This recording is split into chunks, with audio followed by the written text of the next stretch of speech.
இப்ப நெருப்பு கிரகத்தினால ஒரு பாதிப்பு வருதுன்னு வச்சுக்கோங்களேன். ஓகே. எல்லா ஜோதிடர் என்ன சொல்றாங்க அப்படின்னா நெருப்பு ஸ்தலத்துல போய் வழிபடுன்னு சொல்றாங்க. அதுதான் இங்க தப்பு. இப்ப நெருப்பை வந்து சரி. கண்ட்ரோல் பண்றது வந்து காற்று கையில இருக்கு. அப்ப ஓகே. காற்று ஸ்தலத்துக்கு போனாதான் நெருப்புக்கு வந்து தீர்வு கிடைக்கும். இப்ப ஃபார் ஓகே. எக்ஸாம்பிள் வந்து ஒரு நெருப்பு இருக்கு சார். அந்த நெருப்பு வந்து நல்லா கொழுந்து விட்டு எரியணும் அப்படின்னா காற்று கம்மியா அடிச்சா நெருப்பு கொழுந்து விட்டு எரியும். காற்று அதிகமா அடிச்சுச்சு ஆ. அப்படின்னா நெருப்பு அணைஞ்சு போயிடும். அப்ப இந்த நெருப்பை வந்து அதிகப்படுத்துறது கம்மி பண்றது வந்து காற்றினுடைய கையில இருக்குது. புரியுதா? ஓகே. ஓகே. அதனாலதான் எப்பயுமே நெருப்பு ராசிக்கு 7வது ராசி வந்து காற்று ராசியா வரும். அதனாலதான் ஒரு ஒரு கிரகத்துக்கு 7வது இடம்ங்கிறது வந்து அதுக்கு தீர்வா வந்து சொல்லப்படுது எல்லா முறையிலையும். ஏன் தீர்வா ஓகே. சொல்றாங்கன்னா நெருப்புக்கு ஆப்போசிட்டா இருக்குது காற்று. அப்ப காற்றினுடைய கையில தான் நெருப்பினுடைய கண்ட்ரோல் வந்து இருக்குது. அதே மாதிரி நில ராசி இருக்குல்ல, நில ராசிக்கு 7வது ராசி வந்து நீர் ராசியா வரும். அப்ப ஒரு நிலத்தை வளப்படுத்துறது நீருடைய கையில தான் இருக்குது. அதிகமா நீர் ஊத்துனா நிலம் பாழா போயிடும். நீர் இல்லைனாலும் நிலம் வந்து வறண்டு போயிடும். ஓகே. அப்போ ஒரு நிலத்தை வந்து நல்ல வளமா வச்சுக்கிறது வந்து நீரினுடைய கையில இருக்கு. அதனாலதான் நில ராசிக்கு ஆப்போசிட்ல இருக்கக்கூடிய ராசி வந்து நீர் ராசியா இருக்குது. நெருப்பு ராசிக்கு ஆப்போசிட்ல இருக்கக்கூடிய ராசி வந்து காற்று ராசியா இருக்குது. அப்ப நெருப்புனால ஒரு பிரச்சனை வருது அப்படின்னா காற்று தான் அதுக்கு தீர்வு. நீர்னால ஒரு பிரச்சனை வருது, சரி நிலத்துல ஒரு பிரச்சனை வருது அப்படின்னா நீர் தான் அதுக்கு தீர்வு. புரியுதா? ஓகேண்ணே. இது வந்து ராசியில. கிரகத்திலயும் அதே மாதிரி இருக்கு. இப்ப நெருப்பு கிரகம், நீர் கிரகம், காற்று கிரகம் அப்படின்னு இருக்கு. சொல்லுங்க. இவரோட இதுக்கு ஒரு சார்ட் இவரோட இதுக்கு ஒரு சார்ட் கிரியேட் பண்ணி பார்த்துட முடியுமா? இல்ல இப்ப வேண்டாம் சார், நம்ம அதை தனியா போடலாம். ஓகேண்ணா. ஓகேண்ணா.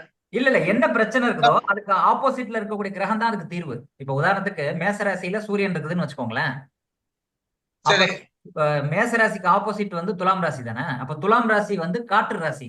நெருப்பு ராசிக்கு ஆப்போசிட் வந்து காற்று ராசி. அப்ப துலாம் ராசியில என்ன இவருக்கு சொல்லுங்க. துலாம்ல 4 ராசி இருக்கு. இல்ல இல்ல, அது பார்க்க தேவையில்லைங்க. 4 அதுல வந்து எது ஹையஸ்ட் டிகிரில இருக்குன்னு பாருங்க. அந்த இதுல வந்து எது அதிகமா பாகை பெற்று இருக்குது அந்த கிரகத்தை எடுங்க. அது வந்து இந்த கிரகத்துக்கு நட்பா பகையான்னு பாருங்க. சூரியனுக்கு ஓகே. சூரியனுக்கு நட்பு கிரகமா பகை கிரகமான்னு பாருங்க. அது பகை கிரகமா இருந்தது அப்படின்னா பெனிஃபிட் கிடைக்காது. அது நட்பு கிரகமா ஆ. இருக்க பட்சத்துல அதை இயக்குனீங்க அப்படின்னா உங்களுக்கு வந்து மேன்மை கிடைக்கும்.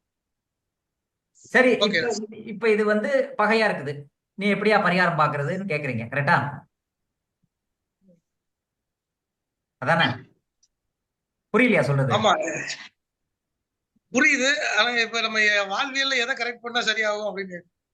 அதான் சார், ஃபர்ஸ்ட் வந்து உங்களுக்கு நன்மை வேணும். உங்களுக்கு நன்மை வேணும் அப்படின்னா எந்த கிரகம் வந்து அதிக டிகிரில இருக்கோ அந்த கிரகத்தினுடைய வழிபாடு பண்ணாலே நன்மை கிடைக்கும் பொதுவா. ஓகே. எந்த ஒரு பிரச்சனை வந்தாலும் உங்க 9 கிரகத்துல எந்த கிரகம் வந்து அதிக பாகை பெற்றிருக்குதோ அந்த கிரகத்தினுடைய வழிபாடு வந்து உங்களுக்கு வெற்றி கிடைக்கும். ரெண்டு ஒண்ணு. இல்ல அப்படியும் பார்க்கலாம். இன்னொன்னு வந்து எந்த கிரகத்துடைய நட்சத்திரத்துல நிறைய பிளானட்ஸ் இருக்குதோ, உதாரணத்துக்கு குரு நட்சத்திரம் இருக்கு, 3 நட்சத்திரம். புனர்பூசம், விசாகம், பூரட்டாதி, 3 நட்சத்திரம் இருக்கா குருவுக்கு. இப்ப குரு நட்சத்திரத்துல ஏதோ 2 கிரகம் இருக்குது அப்படின்னா அதிக கிரகங்கள் வந்து குரு நட்சத்திரத்துல சம்பந்தப்பட்டிருக்குன்னா குரு தான் வலிமையானது. அப்ப குருவை வந்து நீங்க வணங்குனீங்கன்னா சக்சஸ் ஆகும். குரு சம்பந்தப்பட்ட வழிபாடு பண்ணா உங்களுக்கு நிவர்த்தி கிடைக்கும். இது ரெண்டாவது. அதாவது உங்களுக்கு எது பண்ணா தீர்வு கிடைக்கும்னு சொல்றேன். ஓகே. ஃபர்ஸ்ட் வந்து அதிக பாகை பெற்ற கிரகத்தை வணங்கும் போது தீர்வு கிடைக்கும். ரெண்டாவது வந்து எதுல வந்து அதிக பிளானட்ஸ் கனெக்ட் ஆகுதோ அந்த பிளானட்டை வந்து நீங்க இயக்குனீங்கன்னா தீர்வு கிடைக்கும். ரெண்டு பொதுவாவே. இப்ப அது போக வந்து ஒவ்வொரு கிரகத்துக்கும் ஏதோ பாதிப்பு இருக்குது அப்படின்னா அதுக்கு தனியா வந்து நம்ம பார்க்கணும். அதுக்கு 7வது இடத்துல என்ன கிரகம் இருக்குதோ அதுதான் அதுக்கு தீர்வா வரும். அதுல பகை கிரகமா இருக்குது, இப்ப எப்படி தீர்வு கண்டுபிடிக்கிறது அப்படின்னா தீர்வு தேடினாலும் அது பெரிய லெவல்ல முன்னேற்றத்தை கொடுக்காதுன்னு சொல்லுது. புரியுதா? ஓகே. அப்ப நம்ம என்ன எனக்கு ஒரு சந்தேகம் சார். சொல்லுங்க. இப்ப என்னோட ஃப்ரெண்டோட பொண்ணுக்கு துலாத்துல 6 கிரகம் இருக்கு, சுவாதியில 5 கிரகம் நிக்குது. சரி. இப்ப வந்து இதை எப்படி எனக்கு வந்து உதாரணத்தோட அதுக்குதான் கேக்குறேன். உதாரணத்தோட சொன்னீங்கன்னா இன்னும் எனக்கு தெளிவா புரியும். எனக்கு இன்னும் சின்ன கன்ஃபியூஷன்ஸ் இருக்கு. அதாவது சுவாதி நட்சத்திரத்துல 5 கிரகம் இருக்குதுன்னு சொல்றீங்களா? ஆமா. சுவாதி நட்சத்திரத்துல 5 கிரகம் இருக்குதுன்னா ராகு தான் அந்த 5 கிரகத்தை கண்ட்ரோல் பண்ணுது. அப்ப ராகுவை நீங்க வந்து இயக்குனீங்கன்னா அந்த 5 கிரகம் கண்ட்ரோல் ஆயிரும். அவ்வளவுதான். ஓகே. ராகுவை இல்ல, பலப்படுத்துனீங்கன்னா அது ஆப்போசிட்ல 7ஆம் இடத்துல இருக்கிற கிரகத்தை வந்து வணங்கணும் அப்படி சொல்றீங்க இல்லையா? இப்ப இல்ல நான் துலாத்துக்கு சொல்றது வந்து ஆப்போசிட்ல. இப்ப ஏதாவது பாதிப்பு வருதுன்னு வச்சுக்கோங்களேன். இப்ப ஏதோ ஒரு பாதிப்பு இருக்குது ம். அப்படின்னா அதுக்கு தீர்வு தேடுறதுக்கு வந்து அதுக்கு 7ஆம் இடத்தை பார்க்கலாம் அப்படின்னு சொல்லி சொல்றேன். நான் என்ன சொல்றேன்னா இப்ப ராகு நட்சத்திரத்தில் பிளானட்ஸ் இருக்குது, நிறைய பிளானட்ஸ் இருக்குது அப்படின்னா நீங்க ராகு வந்து இயக்குனாலே அந்த ப்ராப்ளம் சால்வ் ஆயிரும். இப்ப ராகு நட்சத்திரத்தில் நிறைய பிளானட்ஸ் இருக்குன்னா உங்களுக்கு என்ன பிரச்சனை இருக்குன்னு சொல்றேன், கரெக்டா இருக்கும், செக் பண்ணி பாருங்க. ஒண்ணு வந்து தொற்று சரி சொல்லு. பிரச்சனை வரும், நோய் தொற்று வந்து அடிக்கடி வரும் உங்களுக்கு. ஓகே, அந்த பொண்ணு டீனேஜ் பொண்ணு தான். இல்ல, ஓகே. நோய் தொற்று வரும், ஸ்கின் இன்ஃபெக்ஷன் வரும், அது அடிக்கடி இன்ஃபெக்ஷன் ஏற்படும். Skin infection. Okay. Skin infection மட்டும் கிடையாது, நான் பொதுவா சொல்றேன். அதாவது ம். இன்ஃபெக்ஷனால வரக்கூடிய ம். பாதிப்பு ம். வந்து உங்களுக்கு வரும். ஓகே. நோய் கிருமிகளால தொற்று ஏற்படக்கூடிய பாதிப்பு வந்து வரும், இன்ஃபெக்ஷன் சம்பந்தப்பட்ட பாதிப்பு வரும். அடுத்து பாத்தீங்கன்னா அவங்களுக்கு ஓகே. இதுல மெயினா பிரச்சனை வரும் அப்படின்னா குடல் சார்ந்த பகுதி, முதுகு தண்டு சார்ந்த பகுதியில வந்து நிறைய ப்ராப்ளம்ஸ் வரும். ம். முதுகு தண்டு, ஓகே. குடல், இதுல வந்து அதிக ப்ராப்ளம்ஸ் வந்து ம். கண்டிப்பா வரும். சரி. அது எப்படி கண்டுபிடிக்கிறது அப்படின்னு பார்க்கும்போது அதை ஆக்டிவேட் பண்றது எப்படின்னா ரோடு, அதாவது அடிக்கடி டிராவல் பண்ணாங்கன்னா அது ஆக்டிவேட் ஆகும். ஓ, அடிக்கடி டிராவல்லே இருப்பாங்க, டிராவல் அதிகமா. அதிகமா ஆமா, ஆமா. இருப்பாங்க, உங்க ம். பேச்ச கேட்க மாட்டாங்க, ஒரு இடத்துல உட்காருனா உட்கார மாட்டாங்க, ஏதாவது ஒரு இடத்துக்கு வந்து டிராவல் பண்ணிட்டே ஓகே. இருப்பாங்க. அவங்களுக்கு வந்து ட்ரெயின் டிராவல், ம். பிரிட்ஜ் மேல டிராவல் பண்றது ரொம்ப பிடிக்கும், ஃபிளைட்ல போறது ரொம்ப பிடிக்கும், ம். ம். டிராவலிங் பண்றதை விரும்புவாங்க. அப்படி பண்ணும்போது அது பாதிப்பு வராது. ரெண்டாவது வந்து அது வந்து சர்ப்ப நட்சத்திரம் அப்படிங்கிறதுனால வந்து இவங்க பாம்பு வழிபாடு பண்றது வந்து சிறப்பா இருக்கும். ஓகே. அதாவது வந்து என்ன சொல்றது, இந்த சர்ப்ப வழிபாடு பண்றது சிறப்பா இருக்கும். சர்ப்பம் சம்பந்தப்பட்ட கோயில்ல போய் வழிபாடு ம். பண்ணணும், பண்ணீங்கன்னா வெற்றி கிடைக்கும். வழிபாடு அதே ஓகே. மாதிரி வந்து நைட்ல இயங்குனாதான் வெற்றி கிடைக்கும், காலையில் நேரத்துல வந்து வெற்றி கிடைக்காது. ம். அது நைட்ல இயங்கக்கூடிய கிரகம். அதே மாதிரி வந்து இவங்க வாடகை வீட்டுல ஓ- இருக்கிறது தான் வாய்ப்பு இருக்கு, அல்லது ஹாஸ்டல்ல தங்கி படிக்கிறதுக்கு தான் வாய்ப்புகள் அதிகமா இருக்குது. சொந்த வீட்டுல இருக்கிறதுக்கு வாய்ப்புகள் கம்மி. அப்படி சொந்த வீட்டுல இருந்தாங்கன்னா வீட்டுல வந்து வாஸ்து குறைபாடு இருக்கும், அப்படி இருந்தா நல்லது. ஓகே. ஓகே. இதெல்லாம் கரெக்டா இருக்கும், செக் பண்ணி பாருங்க. இல்ல, மோஸ்ட்லி ஆஃப் இந்த பாயிண்ட்ஸ் எல்லாமே கரெக்டா தான் இருக்கு. அந்த பொண்ணு வந்து பாத்தீங்கன்னா இப்போ நீட் படிக்கிறதுக்காக வேற இடத்துல தான் இருக்கா, சொந்த வீட்ல இல்ல. இவங்க என்ன படிப்பாங்கன்னு சொல்லவா? டிராவல் அதிகம் தான். கேன்சர் சம்பந்தப்பட்ட படிப்பை வந்து சொல்லுங்க. அதிக சான்சஸ் இருக்கு. ஓகே. ஓகே. அங்க டாக்டர் தான் ட்ரை பண்ணிட்டு இருக்காங்க இல்ல இல்ல, அதுலயே இப்போ. வந்து இந்த கேன்சர் சம்பந்தப்பட்டது படிக்கிறதுக்கு வந்து நிறைய சான்ஸ் இருக்கு. நிறைய சான்சஸ் இருக்கு. ஓகே, ஆமா, தேங்க்யூ. அதுக்கு அடுத்தபடியா பாத்தீங்கன்னா இந்த குடல் சார்ந்த வைத்தியம் பண்றாங்கல்ல, குடல் முதுகு தண்டு இது சார்ந்த ம். ஆ. சர்ஜரி பண்றதுல வந்து அவங்க வந்து சான்ஸ் கிடைக்கும், அதுலதான் அவங்களுக்கு அமையும். ஓகே. ஓகே. இதை தாண்டி வேற ஒரு இதுக்கு அவங்க போறதுக்கு வாய்ப்பு இல்ல. ம். வெறும் நட்சத்திரம் மட்டும்தான் இது எல்லாமே 12ஆம் இடத்தோட தொடர்பு கொள்ளுது. பரவாயில்லையா? அந்த பொண்ணுக்கு விருச்சக லக்னம். இல்ல, நான் என்ன சொல்றேன்னா லக்னத்தையும் நான் பாக்குறது இல்ல, நான் டைரக்டா பாக்குறது வந்து லக்னத்திலே நட்சத்திரம் தான். பாக்கல. அந்த ஆக்சுவலி வந்து நீங்க கிரக காரகத்துவம் மட்டும் வச்சே சொல்றீங்க. கிரக காரகத்துவம் இல்ல, அந்த நட்சத்திரம் தான் பேசுது. Sorry, okay. சாரி, நட்சத்திர காரகத்துவம் வச்சு இதெல்லாம் சொல்றீங்க. ஓகே. ஆமா, இல்ல இல்ல, நான் சொல்றேன்ட்டு இல்ல, அதுதான் ரியாலிட்டியில ஒர்க் ஆகுது. ரியாலிட்டி இல்ல, இல்ல, உண்மைதான். நீங்க சொல்றது மோஸ்ட்லி ஆஃப் 90% வந்து கண்டிப்பா வந்து ஒத்து போகுது. எல்லா ம். பாயிண்ட்ஸுமே சூப்பரா சொல்றீங்க. ஆமா ஆமா, அதாவது வந்து நான் நிறைய ரிசர்ச் பண்ணும்போது எங்க ஜாதகத்துல சொல்லப்பட்ட முறைகள் எல்லாமே தப்பா இருக்குதுன்னு நான் கண்டுபிடிச்சேன். ஃபர்ஸ்ட் ம். வந்து ம். இந்த 12 பாவத்தை வச்சு சொல்லக்கூடிய பலன் வந்து கம்ப்ளீட்லி ராங். நீ லக்னத்தை ஓகே. வச்சு எந்த பலன் சொன்னாலும் தப்பா வருது, அது வந்து லாஜிக்கே தப்பு, அதை ம். கண்டுபிடிச்ச ம். முறை வந்து தப்பான ஆ. ஒரு. அதனால வந்து நான் பாவகத்தையும் நான் ஓகே. பாக்குறது இல்ல, ஃபர்ஸ்ட் வந்து பாவகத்தை தூக்கி ஆ. போட்டாச்சு. ரெண்டாவது வந்து ம். கிரகத்தை வச்சு பலன் சொல்றதும் தப்பு, அதுவும் ஒர்க் ஆகல. இப்ப வந்து கிரகம் ஓகே. சேர்ந்துருச்சு, கிரகம் பார்த்துருச்சு, இந்த கிரகத்தினால வந்து இது ம். வந்துருச்சு அப்படின்னு சொல்றதும் முற்றிலும் தவறான ஒரு புரிதல். அது வெறும் 20% தான் ஒர்க் ஆகுது. அதாவது ஒரே ஓகே. கட்டத்துல 2 3 கிரகங்கள் சேர்ந்து இருந்தா அது ஒர்க் ஆகுது. மத்தபடி வந்து ம். அது பார்வை மூலியமா கனெக்ட் ஆகுது, இதெல்லாம் நம்ம பார்க்க தேவையில்லை. இதையும் ரிஜெக்ட் பண்ணியாச்சு. ம். அப்ப கடைசியா எது ஒர்க் ம். ஆகுதுன்னு கண்டுபிடிச்சேன் அப்படின்னா ராசி, ராசியும் ம். நட்சத்திரம் மட்டும்தான் ஒர்க் ஆகுது. ராசிங்கிறது அந்த இடம், ஓகே. நட்சத்திரங்கிறது அந்த செயல். ஓகே.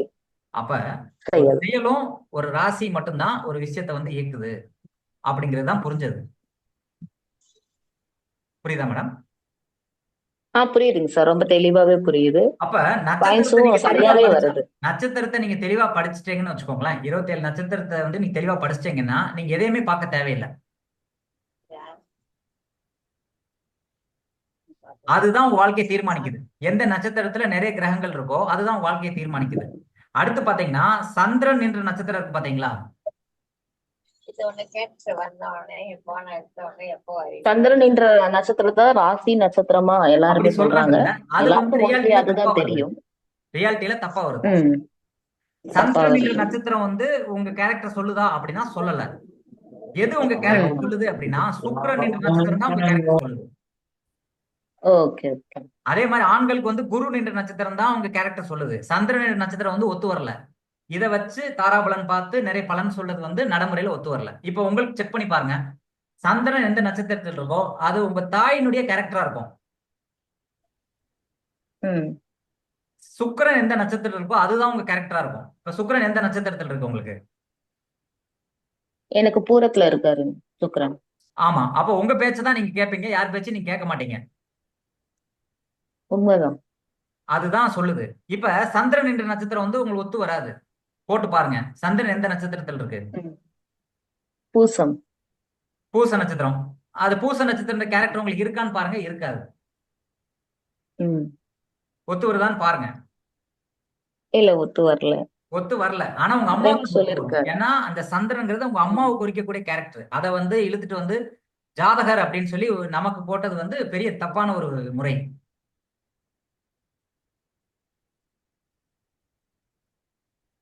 ஹலோ, சூப்பரா இருக்குங்க சார், உங்க பாயிண்ட் சூப்பரா இருக்கு. இல்ல எல்லாமே தப்பா இருக்குது மேடம். தெளிவாவும் இதை இருக்கு. வந்து அது நான் அதனாலதான் பொருந்தது. திட்டுறேன். என்னோட ஆ வீடியோஸ் பாத்தீங்கன்னா எல்லா வீடியோலயும் நான் திட்டிட்டு இருப்பேன். நான் எல்லா ஜாதரையும் திட்டுறதா ஆ இருக்கும். ஆ ஏன்னா தப்பு தப்பா சொல்லிட்டு வந்து தன்னைத்தானே வந்து பெருமையா பேசிக்கிறாங்க. நடைமுறையில் ஒத்து வரல எதுவுமே. அது இருக்கு.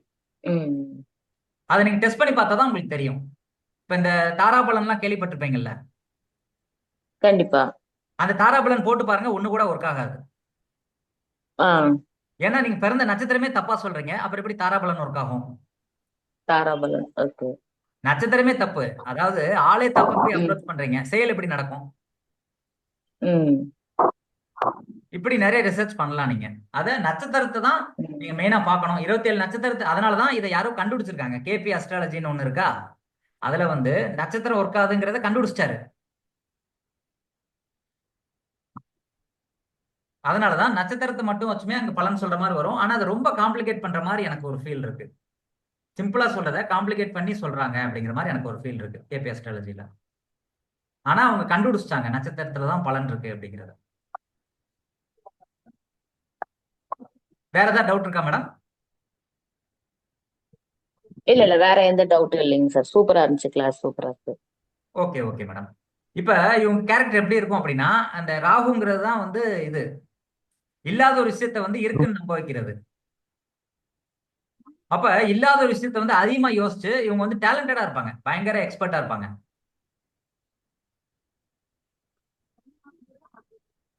நீங்க சொன்னீங்கல்ல ஏதோ ஒரு பொண்ணு, அவங்கள சொல்றேன். சொல்லுங்க சார், சொல்லுங்க.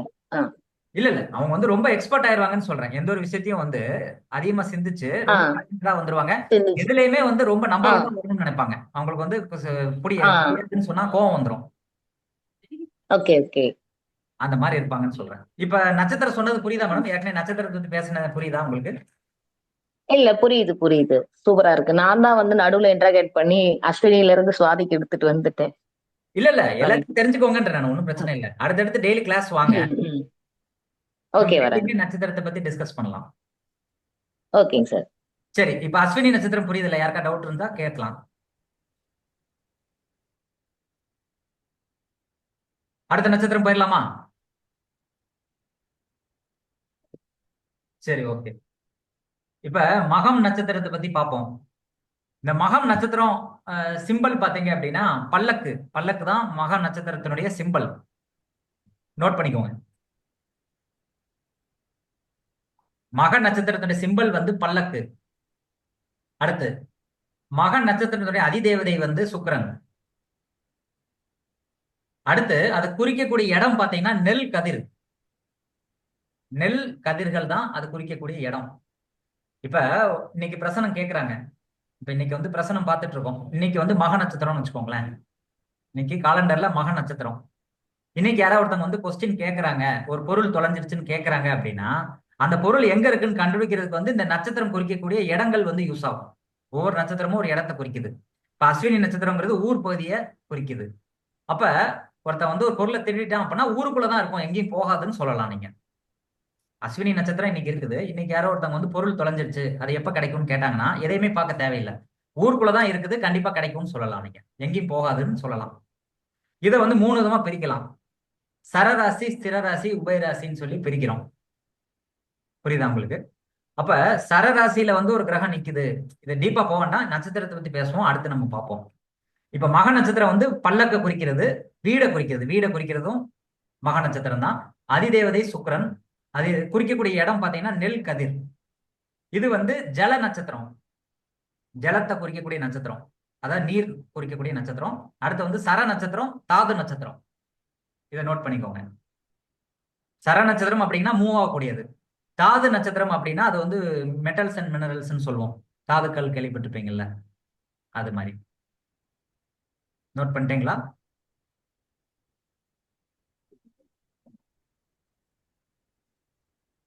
அடுத்து சொல்லலாமா?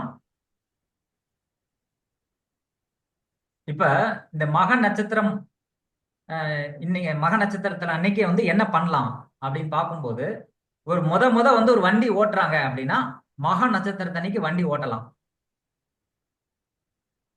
ஒரு கார் டிரைவிங் பண்றீங்க அல்லது டிரைவிங் கிளாஸ்ல போய் சேர்றீங்க, கார் டிரைவிங் கிளாஸ்ல சேர்றீங்க, ஏதோ டிரைவிங் பழகுறதுக்கு நீங்க போறீங்க அப்படின்னா மக நட்சத்திரத்தன்னைக்கு நீங்க டிரைவிங் பழகுனீங்கன்னா அது வந்து வெற்றி சிறப்பா இருக்கும். அடுத்து 2வது பாயிண்ட் வந்து ஒருத்தர்ட்ட வந்து இப்ப இது வந்து 5வது ராசியா வருது. மக நட்சத்திரம் இருக்கக்கூடியது வந்து சிம்ம ராசி. அப்ப இது குழந்தையை குறிக்கக்கூடிய பிளேஸ். அப்ப வந்து குழந்தை பெத்துக்கணும்னு நினைக்கிறவங்க மக நட்சத்திரத்தன்னைக்கு கூடினாங்கன்னா அவங்களுக்கு வந்து குழந்தை பிறக்கும், அது சொல்லலாம். அடுத்து பாத்தீங்க அப்படின்னா குருவனுடைய உபதேசம் பெறதுக்குரிய நல்ல நட்சத்திரம் வந்து மக நட்சத்திரம். இப்ப இன்னைக்கு வந்து யாரோ ஒருத்தர் குருட்ட வந்து உபதேசம் வாங்குறீங்க, ஜோதிடம் கத்துக்கணும்னு நினைக்கிறீங்க, இன்னைக்கு மக நட்சத்திரம், இன்னைக்கு வந்து ஜோதிடம் கத்துக்கிட்டா சிறப்பா இருக்கும். அந்த மாதிரி நம்ம வந்து சொல்லலாம். அல்லது வந்து ஒரு பெரிய பதவிக்கு வந்து ஏற்கணும்னு நினைக்கிறீங்க, ஒரு அரசாங்கத்துல வந்து ஒரு பதவி ஏற்கணும், ஏதோ ஒரு ஜாப் ட்ரை பண்ணணும்னு நினைக்கிறீங்க, இன்னைக்கு ட்ரை பண்ணீங்கன்னா அது சிறப்பா இருக்கும்.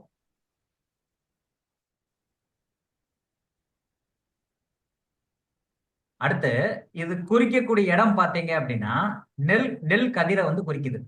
மக நட்சத்திரம் குறிக்கக்கூடிய இடம் வந்து நெல் கதிர். அப்ப நெல், அதாவது வந்து பயிர்கள் பயிரிடுறது வந்து மக நட்சத்திரத்தன்னைக்கு பயிரிட்டாங்கன்னா சிறப்பா இருக்கும். மக நட்சத்திரத்தன்னைக்கு பயிர்களை வந்து பயிரிடுறது, அதை வந்து விளைவிச்சு அதை வந்து அறுவடை செய்யறது எல்லாமே மக நட்சத்திரத்தன்னைக்கு பண்ணாங்கன்னா சிறப்பா இருக்கும். அதே மாதிரி தானியங்கள் வாங்குறீங்க அப்படின்னா தானியம் வாங்குறதுக்கு சிறந்த நாள் வந்து மக நட்சத்திரம்.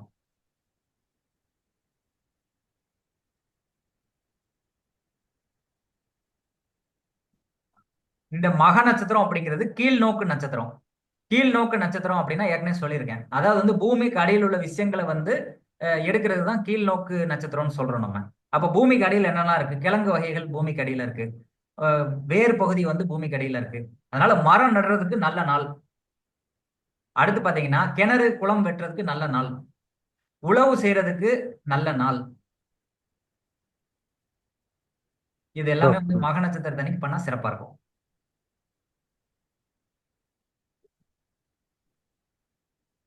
அடுத்து பூணூல் போடுறது, தாலி கட்டுறது, இது எல்லாமே பாத்தீங்கன்னா மக நட்சத்திரத்தன்னைக்கு பண்ணா சிறப்பா இருக்கும்.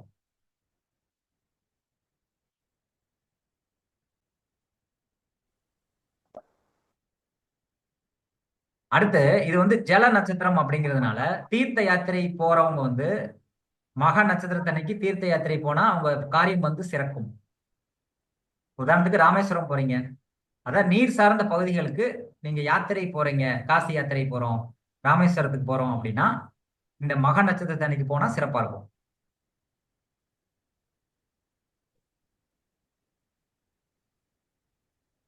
அடுத்து ஆயுதம் பயில்றதுக்கு வந்து இந்த நட்சத்திரம் வந்து சிறப்பா இருக்கும். ஆயுதம் பயில்றது அப்படின்னா இப்ப சிலம்பாட்டம் கத்துக்கிறீங்க, ஒரு கத்தி சண்டை கத்துக்கிறாங்க, ஏதோ ஒரு வந்து ஆயுத பயிற்சி வந்து இன்னைக்கு கத்துக்கிட்டா சிறப்பா இருக்கும். மக நட்சத்திரத்தன்னைக்கு ஆயுத பயிற்சி எடுத்தா சிறப்பா இருக்கும்.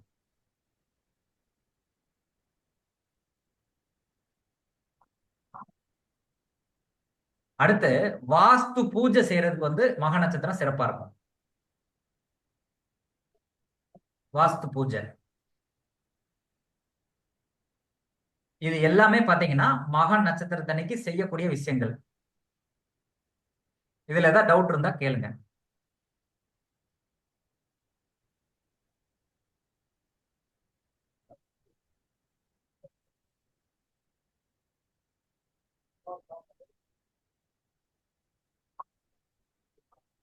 யாருக்கா டவுட் இருந்தா கேட்கலாம்.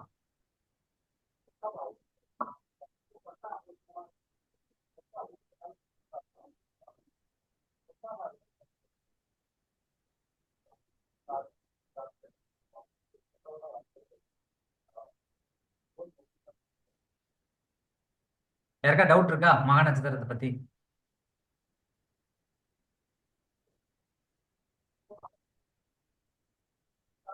சரி, அடுத்து மூல நட்சத்திரம் போலாம்.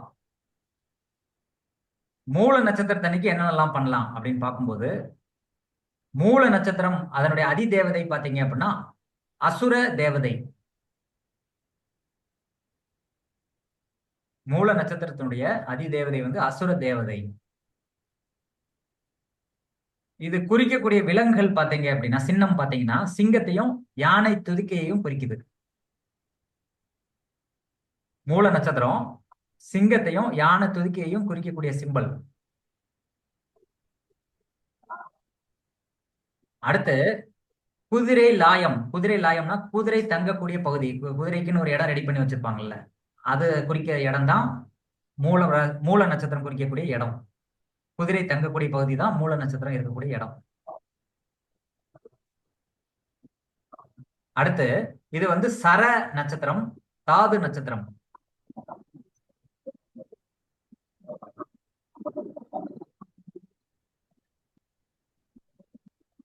இது வந்து ஒரு கீழ் நோக்கு நட்சத்திரம்.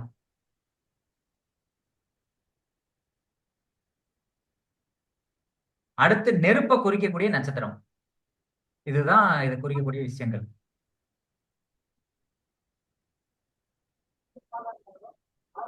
இன்னைக்கு என்னென்னலாம் பண்ணலாம், மூல நட்சத்திரத்தன்னைக்கு என்னென்னலாம் பண்ணலாம் அப்படின்னு நோட் பண்ணிக்கோங்க. யாகம் வளர்க்கறது வந்து மூல நட்சத்திரத்தன்னைக்கு பண்ணா சக்சஸ்ஃபுல் ஆகும். இப்ப வீட்டுல யாகம் வளர்க்குறீங்க அல்லது ஏதோ ஒரு பூஜை தொடங்குறாங்க, பரிகாரம் பண்றது பூஜை செய்யறாங்க அப்படின்னா மூல நட்சத்திரத்தன்னைக்கு அந்த பூஜை செய்யறது சிறப்பு.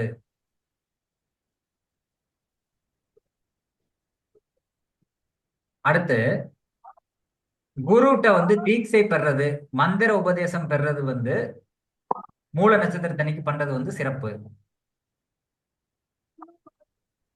குருட்ட தீட்சை வாங்குறீங்க அல்லது குருமார்களை வந்து சந்திக்க போறீங்க அப்படின்னா மூல நட்சத்திரத்தன்னைக்கு நீங்க தீட்சை பெறது சிறப்பு.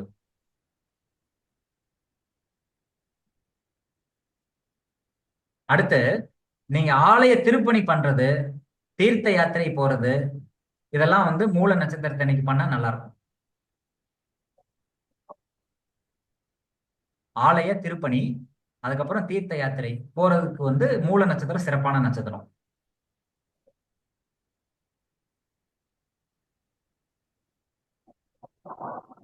திருமணத்துக்கு உகந்த நட்சத்திரம் வந்து மூல நட்சத்திரம். மூல நட்சத்திரத்தன்னைக்கு நீங்க திருமணம் பண்றது சிறப்பா இருக்கும்.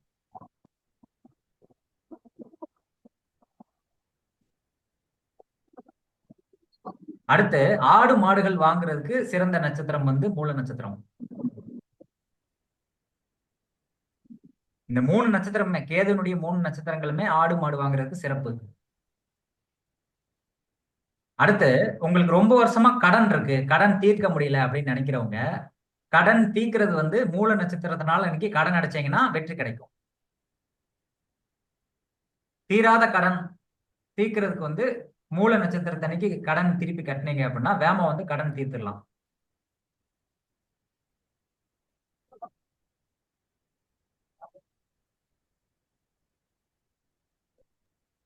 அப்ப கடன் வாங்குனாலும் அது அதிகமாகும்னு சொல்றீங்க? ஆமா, அதிகமாயிரும். அதனால கடன் கட்டுறதுக்கு தான் இதை யூஸ் பண்ணணும். நன்றி.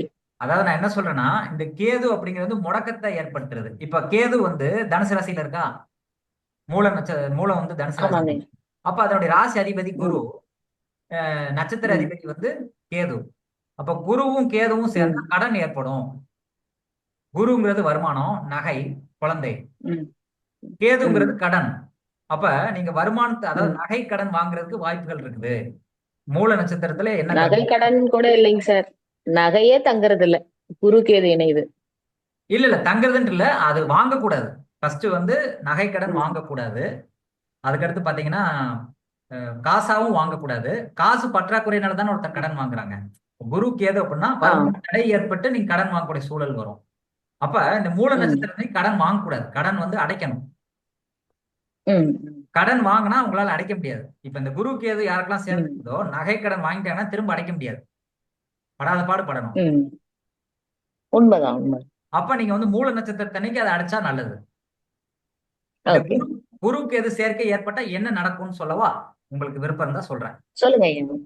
சொல்லுங்க, சொல்லுங்க. அதாவது வந்து அந்த குழந்தை, குருங்கிறது குழந்தையை குறிக்கிறது. அந்த குழந்தை வந்து ம். உங்களை விட்டு பிரிஞ்சிருந்தா பாதிப்பை கொடுக்காது. ஆனா ம். உங்களுக்கு வந்து குழந்தைகள் மேலதான் அதிகமா பாசமா இருக்கும். அவங்ககிட்ட தான் வந்து கொஞ்சம் விளையாடணும்னு ம். நினைப்பீங்க. அப்படி நீங்க நெருக்கமா போனீங்க ம். அப்படின்னா பாதிப்பு அதிகமாகும். கடன் அதிகமாயிரும்.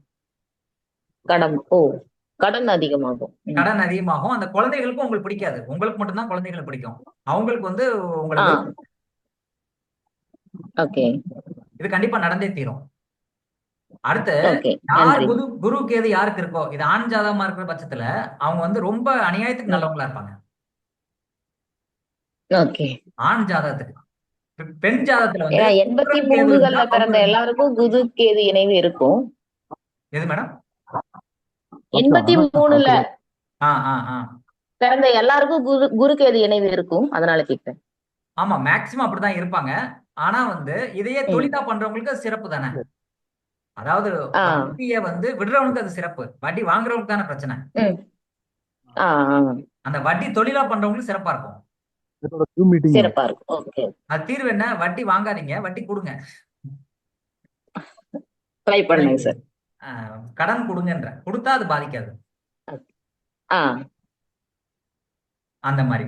இப்ப நிறைய பேர் கேட்பாங்க, இப்ப லக்னம் இல்லாம பலன் சொல்ல முடியுமா அப்படின்னு டவுட் வந்திருக்கணுமே கண்டிப்பா. உங்களுக்கு எதுவும் டவுட் வந்திருக்கா? லக்னம் இல்லாம பலன் சொல்ல முடியுமா அப்படின்ட்டு? இல்ல ஆக்சுவலி வந்து கிரக காரகத்துவம் அந்த மாதிரி நட்சத்திர காரகத்துவம் வைக்கும்போது மோஸ்ட்லி வந்து ஒத்து போகுது. இது வந்து நான் நிறைய இடத்துல கேட்டிருக்கேன். அது உங்களோட பாயிண்ட் ஆஃப் வியூலயும் அது சரியா தான் இருக்கு. இல்ல நான் வந்து லக்னம் வந்து தப்பான கான்செப்ட்னு சொல்றேன். அதாவது இல்ல ஒரு நீங்க ஒரு சொன்னீங்க. பட் வந்து இது நான் இன்னும் நிறைய வீடியோஸ்லயும் நிறைய பேரோட அந்த கிளாஸஸ்லயும் கேட்டிருக்கேன். லக்னமே வேண்டாம். சப்போஸ் நீங்க வந்திருக்கிறவங்களோட டேட்டு அந்த ஹோரையை வச்சு கூட சொல்லுங்க. அது கூட உங்களுக்கு சரியா இருக்கும்னு சொல்லியிருக்காங்க. நான் அதை ட்ரை பண்ணியிருக்கேன். ஃபர்ஸ்ட் மோஸ்ட்லி வந்து லக்ன கான்செப்ட் கூட விட்டுறலாம். ஃபர்ஸ்ட் லக்னம்னா என்னன்னு தெரியணும். லக்னம்னா என்னன்னு தெரியுமா? தெரியாது. லக்னம் அப்படிங்கிறது நீங்க எந்த இடத்துல இருந்து ஒரு விஷயத்தை செய்றீங்களோ அதுதான் லக்னம். இப்ப ஒரு 9 கிரகங்கள் எல்லா ராசியிலும் இருக்குதா? இருக்கு. இப்ப அந்த கிரகங்கள் வந்து பலன் எல்லாம் மாத்தி எல்லாம் கொடுக்காது. நீங்க லக்னம் மாறிடுச்சுன்னா ஒருத்தன் கோடீஸ்வரனாவும் இன்னொருத்தர் லக்னம் மாறிடுச்சுன்னா பிச்சைக்காரனாவும் ஆயிடுறான்னு சொல்றது வந்து முட்டாள்தனம். யாருக்குமே வந்து ம். அப்படிலாம் மாறாது.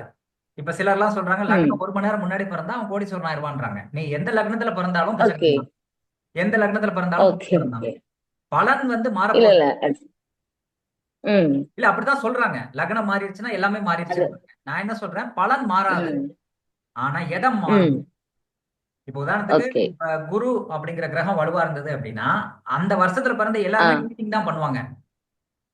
ஓகே.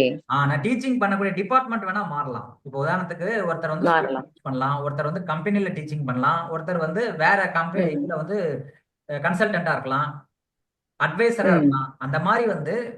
வேறுபாடு இருக்குமே தவிர அந்த பலன் வந்து மாறாது. குருவனுடைய டீச்சிங்னா டீச்சிங் தான் மாறாது. எல்லாரும் பண்ணுவாங்க அந்த வருஷத்துல மெஜாரிட்டி. ஆ. ஆனா ம். அவங்க போகக்கூடிய ஃபீல்டு வந்து மாறுபடும். மாறுபடும். இந்த ம். லக்னம் மாறுச்சு அப்படின்னா இடம் மாறும் அவ்வளவுதான். இப்ப இங்க டீச்சிங் பண்றது ம். ஃபாரின்ல டீச்சிங் பண்ணுவாரு அவ்வளவுதானே தவிர அந்த டீச்சிங் ஓ! பண்ணக்கூடிய விஷயம் வந்து மாற போறது இல்ல. மாறப்போறதில்ல. ம். இப்போ ஒரு கிரக சேர்க்கை வருது, ஒரு நோய் உருவாகுது அப்படின்னா அந்த நோய் எந்த லக்னமா ம். இருந்தாலும் வந்தே தீரும். ஆனா அந்த வந்த ஓகே. இடம் வந்து மாறும். ஒருத்தருக்கு வந்து கையில வரலாம், ஒருத்தர் கால்ல வரலாம் அவ்வளவுதான். இப்போ ஒருத்தருக்கு வந்து புதன் ம். சந்திரன் சேருதுன்னு வச்சுக்கோங்களேன். புதன் சந்திரன் ம். சேர்ந்தா ம். தோல்வியாதி வருது. நீ 12 ஆ. லக்னத்துல எந்த லக்னத்துல பிறந்தாலும் அந்த தோல்வியாதி வந்தே தீரும். ஆனா ஒருத்தருக்கு வந்தே கையில தீரும். வரும், ம். ஒருத்தர் கால்ல வரும். அவ்வளவுதான் டிஃபரன்ஸ். ம், ம். அது இடம் எந்த மாறும், பாவகமா லக்னம் வருதோ ஆனா மாறுறதுனால வரும். ம். இடம் மாறுதே தவிர சம்பவம் மாறாது. இடம் மாறுது. ஓகே. இப்ப சில இதுல எல்லாம் பாத்தீங்கன்னா லக்னத்தை புரியுதுங்க மாத்தி சார். உலகத்தையே கண்டுபிடிச்ச மாதிரி பேசிட்டு இருக்காங்க. அங்கெல்லாம் பாத்தீங்க ஆ, அப்படின்னா ஆ, ஸ்டேடியத்துல மேட்ச் நடக்குது அப்படி வச்சுக்கோங்களேன். ஆ, ஒரு ஆ. ஸ்டேடியத்துல மேட்ச் நடந்துட்டு இருக்கு, அங்க பிளேயர்ஸ் எல்லாமே ஒண்ணுதான், ம், யாருமே மாறல.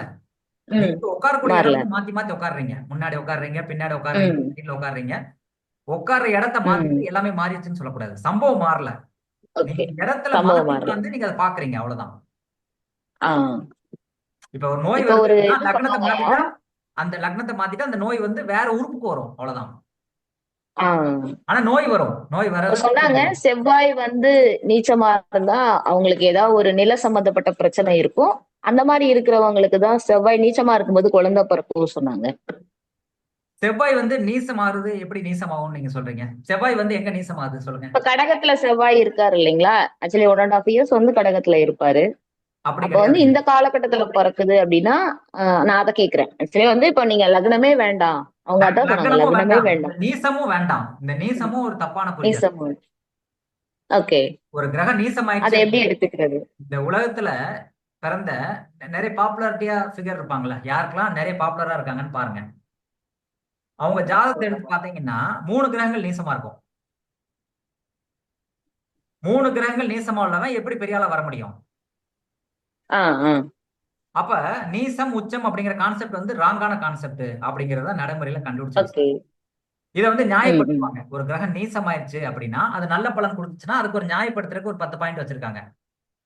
என்ன பாயிண்ட் அப்படின்னா, நீச பங்கம் ஆயிருச்சு, நீச பங்கம் ராஜயோகம் ஆயிருச்சு, குரு பாத்துருச்சு, திக்பலம் அடைஞ்சிருச்சு அப்படின்னு ஏமாத்துறதுக்கு ஒரு 10 பாயிண்ட் வச்சிருக்காங்க.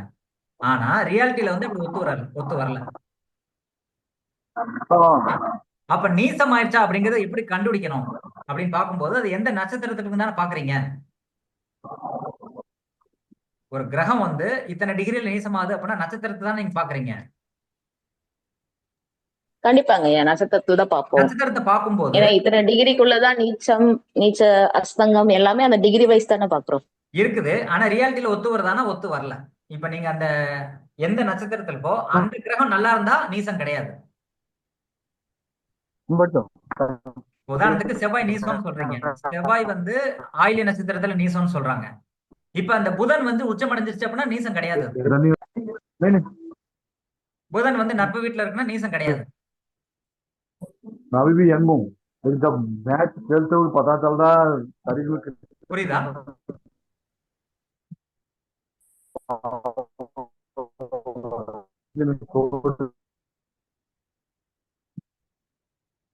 புரியுதா மேடம்? அப்போ ஒரு கிரகம் வந்து நீசம் அடையுது அப்படிங்கிறது எடுத்துக்க தேவையில்லை. அது எந்த நட்சத்திரத்துல இருக்கோ அந்த நட்சத்திர கிரகம் வந்து நல்லா இருக்குதா அப்படின்னு பார்த்தா போதுமானது. அடுத்து இந்த மூல நட்சத்திரம் வேற என்னென்னலாம் பண்ணலாம்னா, கடன் தீக்கலாம், காது குத்துக்கு யூஸ் பண்ணலாம், காது குத்து. அதுக்கப்புறம் பாத்தீங்கன்னா நிச்சயதார்த்தம், வளகாப்பு, பூ புனித நீராட்டு விழா.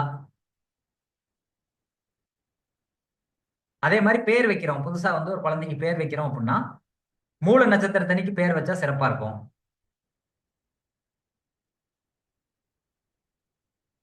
அடுத்து சாந்தி முகூர்த்தம், அதுவும் பாத்தீங்கன்னா மூல நட்சத்திரத்தன்னைக்கு சாந்தி முகூர்த்தம் குறிச்சு கொடுத்தாங்கன்னா சிறப்பா இருக்கும். இது எல்லாமே பாத்தீங்க அப்படின்னா மூல நட்சத்திரத்தன்னைக்கு செய்யறது வந்து சிறப்பா இருக்கும். இதுல எதுவும் டவுட் இருக்கான்னு கேளுங்க. இந்த 3 நட்சத்திரம் சொல்லியிருக்கேன், அஸ்வினி, மகம், மூலம். புரியுதான்னு பாருங்க.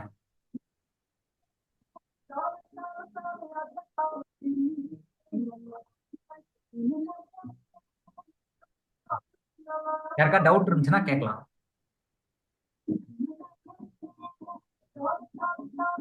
இல்ல வேற எதுவும் டவுட் இருக்குனாலும் நீங்க கேளுங்க.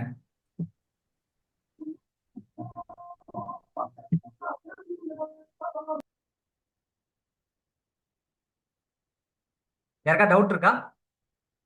இல்ல வேற ஏதாவது ஜெனரல் டவுட் இருந்தாலும் நீங்க கேட்கலாம்.